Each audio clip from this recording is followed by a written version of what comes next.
Hi,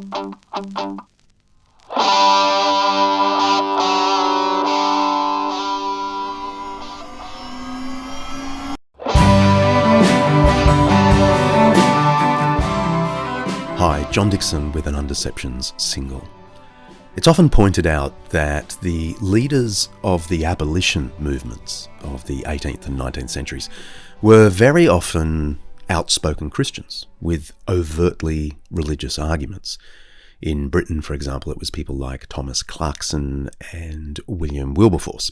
In the US, people like William Lloyd Garrison, who was the founder of the influential abolitionist magazine, The Liberator, or the amazing rhetorician and former slave Frederick Douglass. If you've never read any of his speeches, please go and do so.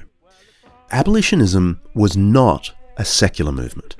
Professor Rowan Williams, the former Archbishop of Canterbury, recently said, if the abolition of slavery had been left to enlightened secularists in the 18th century, we would still be waiting. Well, it's long gone, long gone, he's long gone, long gone, he's long gone, he's long gone, he's long gone. Now, that may be a little too harsh, but he has a point. It's a mistake to imagine that the push to end slavery in the 18th and 19th centuries was a secular project rather than a religious one. There was religion on both sides, definitely. The difference is the arguments against slavery were almost entirely religious or quasi-religious, but the arguments for slavery were a combination of arguments, economic, scientific, pragmatic, as well as religious rationales.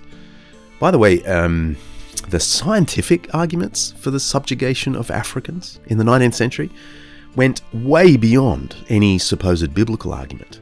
I mean, many Christians may have argued that the Bible permits slavery, but they didn't claim Africans were subhuman. For that, you needed the science of the day.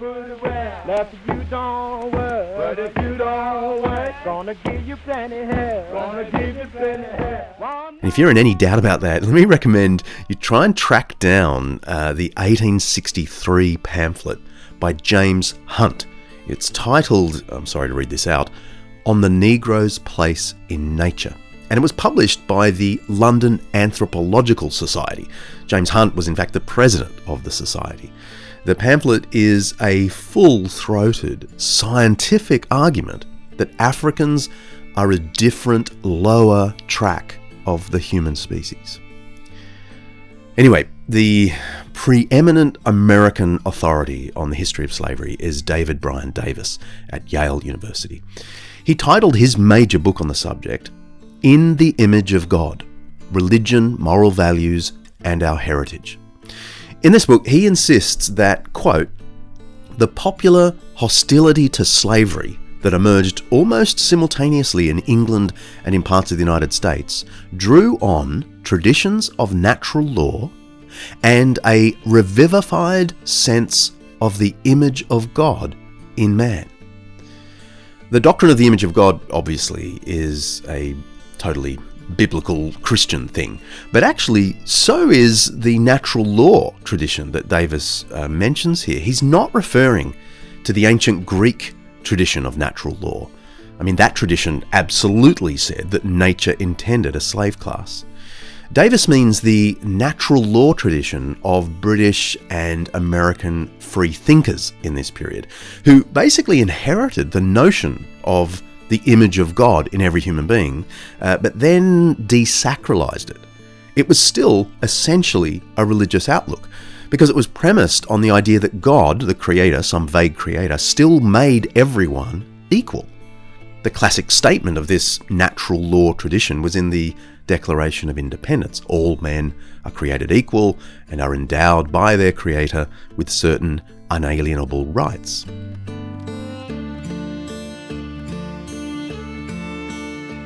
Anyway, my point is that someone like Frederick Douglass, himself a former slave, was scathing about churches that supported slavery.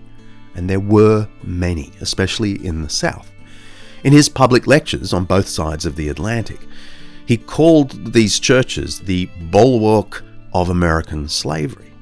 He said slave-supporting churches were especially culpable, partly because they provided moral cover for an evil economic system, and partly because they were betraying their own core doctrine that God loves all those, quote, stamped with the likeness of the eternal God, as Douglas put it in a letter to William Lloyd Garrison. It's clear from his speeches that he believed he was calling slave churches not forward to a new vision of life, but back to their foundational doctrine that all men and women share a common creator and deserve filial love and respect. Douglas and others said that Christian tolerance of slavery was an inexcusable blind spot for many Christians, but they didn't for a second think that slavery was an outcome of Christianity, which is how I think some people today see it.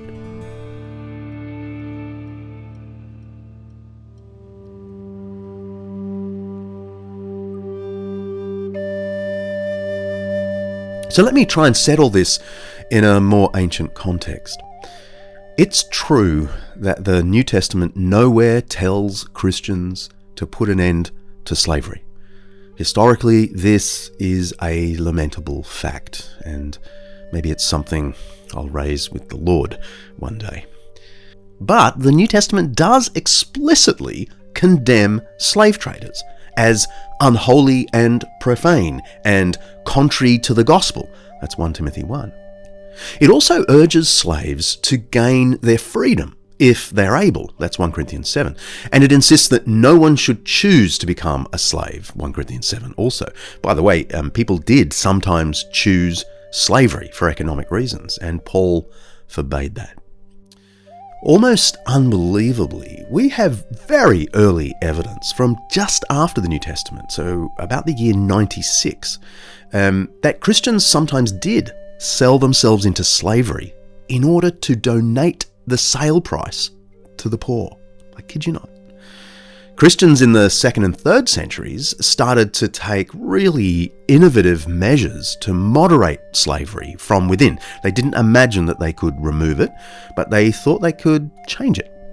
And so by the year 115, churches had started to establish dedicated funds to pay for the manumission, the formal release of slaves. This ministry grew to become a massive part of Christian charity in the first few centuries.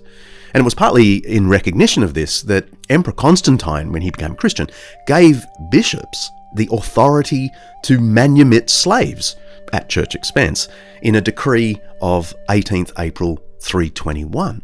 This then bestowed on a former slave the full rights of Roman citizenship, and Christians used this in tens of thousands of cases. Sadly, things rarely went further. Christians didn't overthrow slavery in the ancient world, even when theoretically they might have had the power to do so from about the 6th century. Although in the next couple of weeks, I'll offer another one of these singles about an incredible slave-freeing movement in the Middle Ages that hardly anyone knows about, but is quite extraordinary.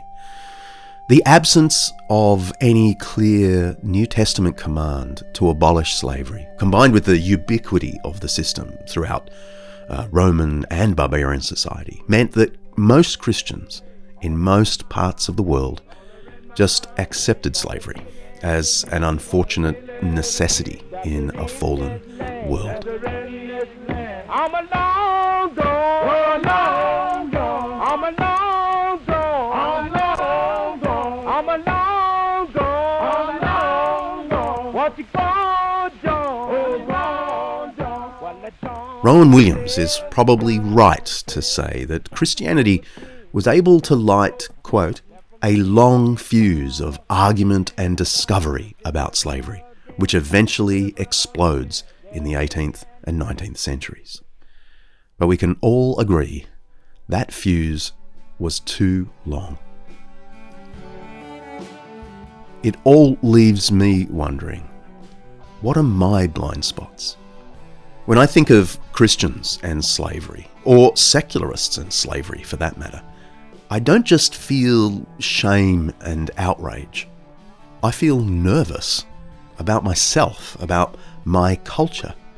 What are the long fuses of discovery that are still yet to explode and expose us of evil blind spots? Of course, I've got no idea. They're in my blind spot. See ya.